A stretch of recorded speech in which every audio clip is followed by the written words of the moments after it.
네, 안녕하세요. 여러분들의 구독과 좋아요로 이 채널이 유지되고 있습니다. 네, 영상 속도는 1.5배를 추천드리고요. 항상 구독자님, 멤버십 회원님들에게 감사하다고 말씀을 드리면서, 자, 이번 내용은 스테이블 코인 관련된 내용 한번 정리해 드리는 시간으로 한번 준비해 봤고요. 그리고 최근에 가장 핫한 서클 내용도 이번 내용 영상에 담겨져 있으니 같이 한번 잘 봐주시길 바라겠습니다. 자, 이번에 이제 기존 인프라 스위프트도 계속해서 업데이트가 되어 가고 있는 실정인데요. 이제 스테이블 코인이 이제 막 시장에 있는 확장성 쪽으로 매우 잘 성장을 해주고 있는 모습을 볼 수가 있습니다. 이제 리얼타임이 가장 이점이라고 볼 수 있고요. 지갑만 있으면 누구나 이제 사용할 수 있는 그런 형태를 볼 수 있습니다. 물론 이제 스마트폰이 있어야 되겠죠. 그리고 글로벌 즉시 사용 가능을 하지만 단점도 존재를 하는데요.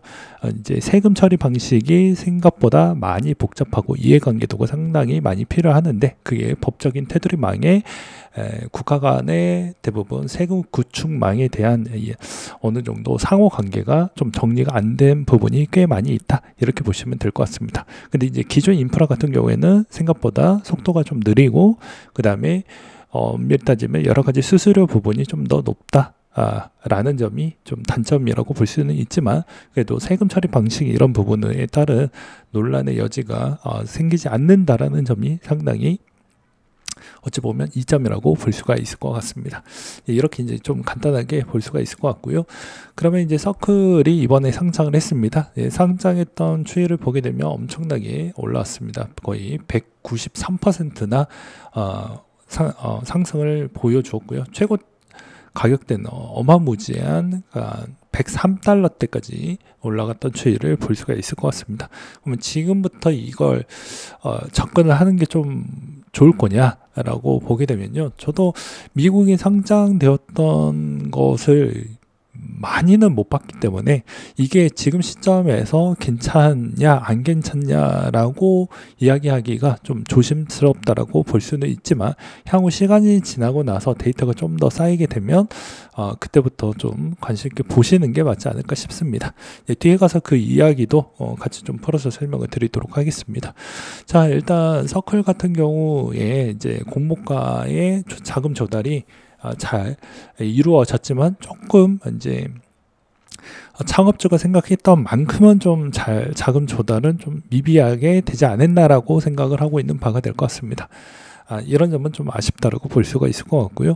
그 다음에 이제 두 번째로는 이제 여기서도 스테이블 코인이 이제 막 성장을 하고 있는 시점이다 보니까, 아무래도 이제 경쟁사 테더나 그 다음에 나머지 글로벌 은행들의 연합에 있는 스테이블 코인들도 이제 등장을 할 것이고요.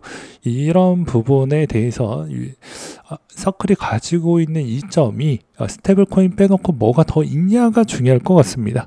그걸 어떻게 이제 잘 캐치를 하느냐에 따라서 계속 적립식 매수로 갈 것인지 말 것인지가 상당히 중요할 것 같은데, 그래도 이제 독보적으로 크립토 마켓 부분에 따른 월등한 점유율 추이 부분은 좀 많은 이점이라고 볼 수는 있겠지만, 향후에 이 판도가 이제 언제든지 바뀔 수가 있기 때문에 여러분들은 항상 투자할 때마다 항상 실시간으로 그런 정보를 계속 보면서 대응을 해 나가는 게 바람직하지 않을까라고 생각이 드네요.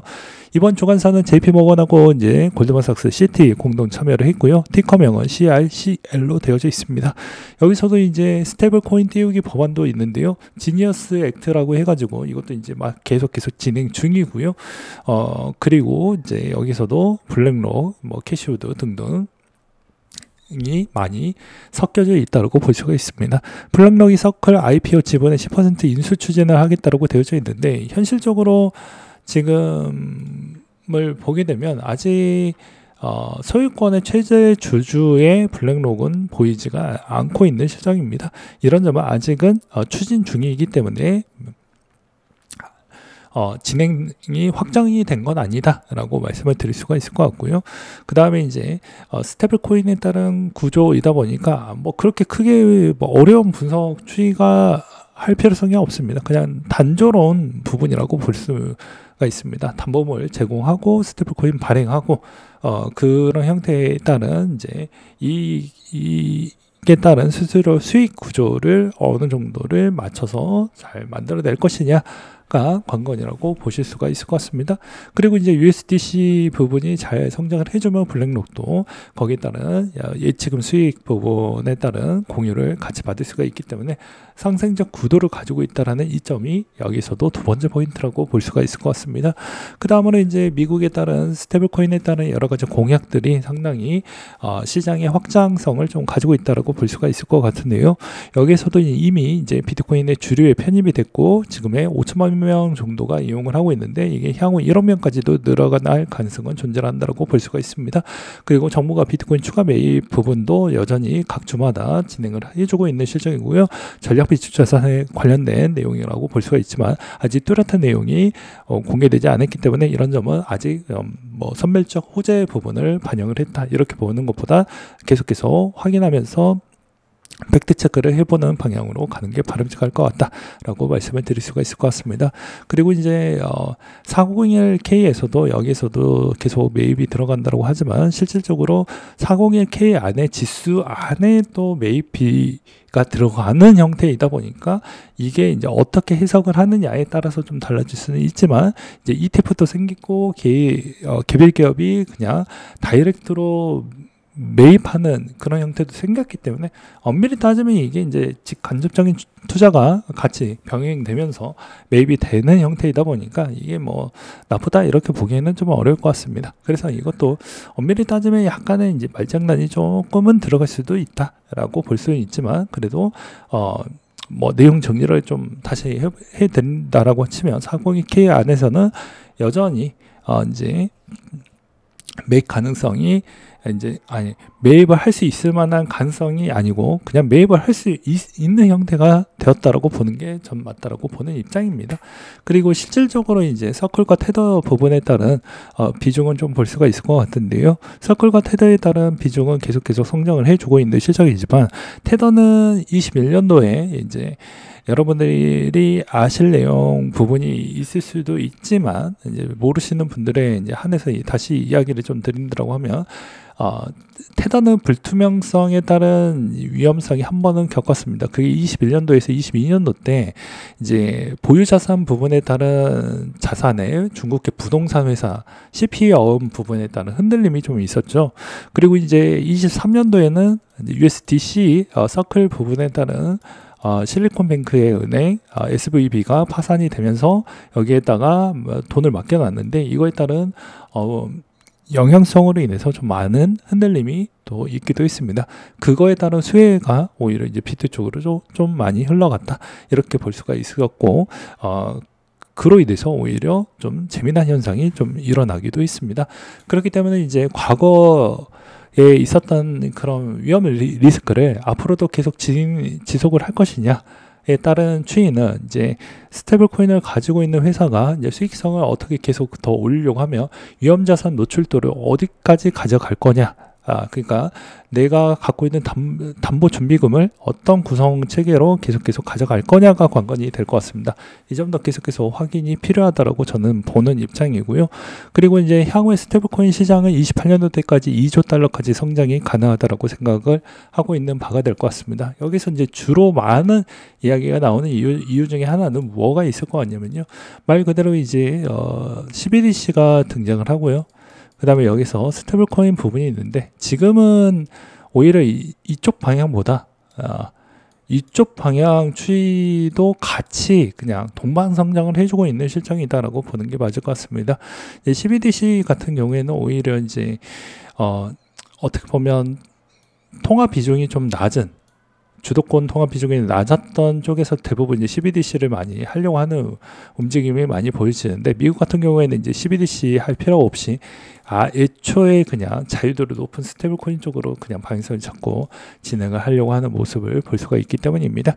그렇기 때문에 뭐가 정답이고 뭐가 정답이 아니다 이렇게 보기에는 좀 어렵고 어차피 시장이 시간이 지나면 알아서 필터링을 해줄 것이고 거기서 살아남은 승자가 나머지 파일을 다 먹는 구도가 될 것 같다. 이렇게 보는 게 맞지 않을까 싶고요. 그리고 이제 주변국들은 뭐가 정답이 아니기 때문에 둘 다 이제 육성 프로젝트를 계속 진행을 할 것으로 보입니다. 그래서 뭐가 맞다, 뭐가 아니다 이렇게 보는 건 바람직하지 않는다라고 말씀을 드릴 수가 있을 것 같고요.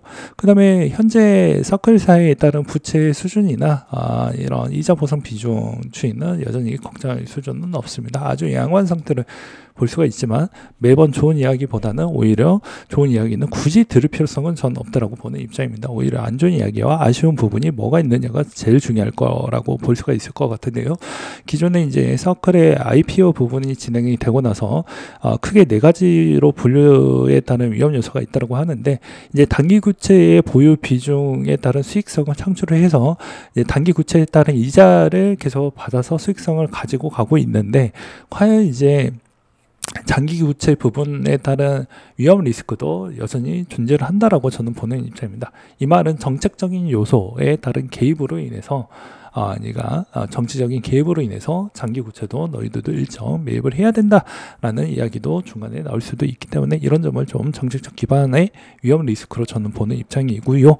그 다음으로 이제 두 번째로는 단기채의 국채 이자율이 지금은 좀 매력적이지만 향후 이제 10년 더 지나고 난 뒤에도 여전히 매력적인지는 그때 가서 이제 사업적인 비즈니스 구도에 따른 수익성이 좀 둔화될 수 있는 가능성도 존재를 할 것 같은데, 그거를 어떻게 돌파를 할 것인지도 좀 보실 필요성이 있지 않을까라고 생각이 듭니다.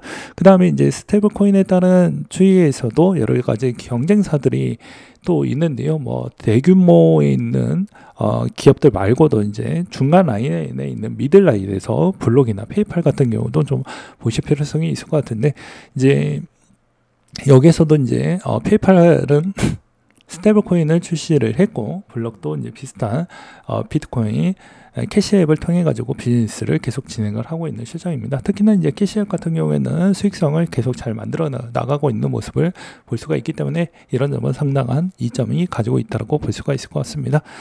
그리고 또한 이제 서클에 따른 이제 앞으로의 점유율 추이가 계속해서 이렇게 이제 꾸준히 서클에 가지고 있는 26%를 계속 유지를 할 수 있을 것인지도 계속 관건이 될 것 같다라고 볼 수가 있을 것 같은데요. 그 점도 어떻게 이제 서클사가 잘 방어를 해낼지도 좀 봐야 될 것 같습니다. 그래서 이제 종합적으로 좀 본다라고 하면 여전히 이 나머지에 있는 은행사들에 따른 스테이블코인도 계속 나와주고 있는 추이에서 서클사가 가지고 있는 매력도는 상당히 더 높을 것이냐 낮을 것이냐는 지금 당장 판단은 하기에는 어렵겠지만, 현재 있는 크립토의 마켓 시장만 만약에 이 정도로만 유지만 된다라고 해도 경쟁력은 어느 정도 있다라고 저는 평가를 내고 싶습니다. 근데 향후에 이제 나머지에 있는 경쟁사 구도에 있는 그런 기업들이 어떤 방향과 그리고 어떤 형태로 계속 수익성을 더 높일 수 있어왔나 방향에 있는 추이를 좀 볼 필요성이 있고요. 그리고 서클사 부분은 아직은 배당금을 줄 생각을 가지고 있지 않는다라고 이번에 공식적으로 발표를 하기도 했기 때문에 이 기업에 별로 관심이 있으신 분들은 이런 점도 참고하시기 바라겠고요. 그 다음에 자투리 시간으로 이제 블록 부분의 비즈니스 부분도 한번 준비를 해 보았습니다. 최근 동향의 블록의 캐시 부분은 여전히 라이트닝 결제량이 전년 대비 7배나 증가를 했고요. 25%가 라이트닝으로 통해 이루어지고 있습니다. 그러니까 수수료 부분을 라이트닝 시스템을 통해 가지고 여전히 잘 이쪽으로 쓸 수 있을 만한 여러 가지 이점을 계속해서 만들어주고 있다. 그래서 이 수익성에 따른 비즈니스가 계속해서 잘 이루어지고 있다. 이렇게 보시는 게 맞을 것 같은데, 단점도 존재를 합니다. 이제 세금에 따른 추이가 국가 간의 세금의 이제 여러 가지 관계 부분이 아직 명확하게 서로 정리가 되어져 있는 상태가 아니다 보니까 이 세금 부과체계 부분에 따른 논란은 여전히 계속 스퀘어가 계속 이야기가 나와주고 있는 실정이다 라고 정리를 드릴 수가 있습니다. 그러면 이제 종합적으로 이런 내용들을 보면서 가는 그냥 추이를 보게 되면, 트렌드 추이를 보게 되면, 어차피 미국은 스테이블 코인을 많이 밀어주는 방향으로 가고, 어차피 모든 발전의 단계에 세계관을 좀 본다라고 하면요, 점점 개인화된 형태로 비즈니스 구도가 만들어진다라고 볼 수가 있습니다. 그렇기 때문에 오히려 제가 보기에는 CBDC보다는 오히려 미국은 스테이블 코인 쪽의 방향적으로 좀 잘 맞춰가지고 가고 이쪽으로 좀 많이 밀어줄 것 같다라고 볼 수가 있겠고요. 이제 막 개화기 단계에 있는 추이라고 저는 생각을 하고 있습니다. 이제 예전에는 크립토 마켓 부분에 따른 점유율 추이로 이제 1, 2등을 가렸다고 하면, 이제는 뭐 우후죽순하게 스테이블코인의 시장이 많이 나오면서 오히려 이제 여기에 경쟁 구도가 엄청 레드오션으로 많이 될 것이고요. 그 다음에 이제 지갑 부분에 따른 서비스도 기존에 있었던 크립토 마켓에 따른 지갑 추이에 있는 부분에 한해서도 경쟁에 있기도 있지만 이제 본격적인 경쟁 추이에 있는 레드오션의 출혈 경쟁이 엄청나게 커질 것으로 보여지고 있습니다. 그런 점이 이제 앞으로의 향후에 많은 변화점을 줄 것이다 라고 생각이 드는데요.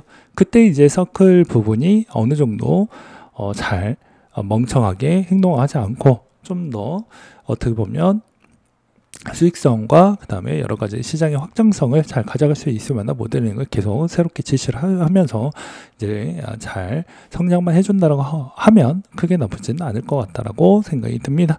아무튼 이런 부분에서 이제 뒷배경에 이제 블랙록이 있으니 중간은 하겠지라고 하지만 은행 연합에 따른 추이의 스테이블코인도 준비를 하고 있기 때문에 이런 점에 따른 종합적인 추이에서 아직 서클이 우월권을 가지고 있다. 그리고 테더가 우월권을 가지고 있다. 이렇게 보기에는 좀 어렵지 않을까 라고 생각을 하고 있는 바가 될 것 같습니다. 그렇기 때문에 현 시점에서 테더와 서클, 그 다음에 제3자에 있는 스테이블코인에 따른 경쟁 구도 부분이 계속 많이 언급이 되면서 이제 다음 시장으로 이제 흘러가는 방향으로 갈 것으로 보여지는데, 이제 이 시점부터는 여러분들의 이제 개별적인 판단에 따라서 좀 달라질 것으로 저는 생각을 하고 있기 때문에 이런 점을 잘 참고하시고, 그 다음에 추후 업데이트 내용이 있으면 그 내용 기반으로 좀 설명을 드리도록 하겠습니다.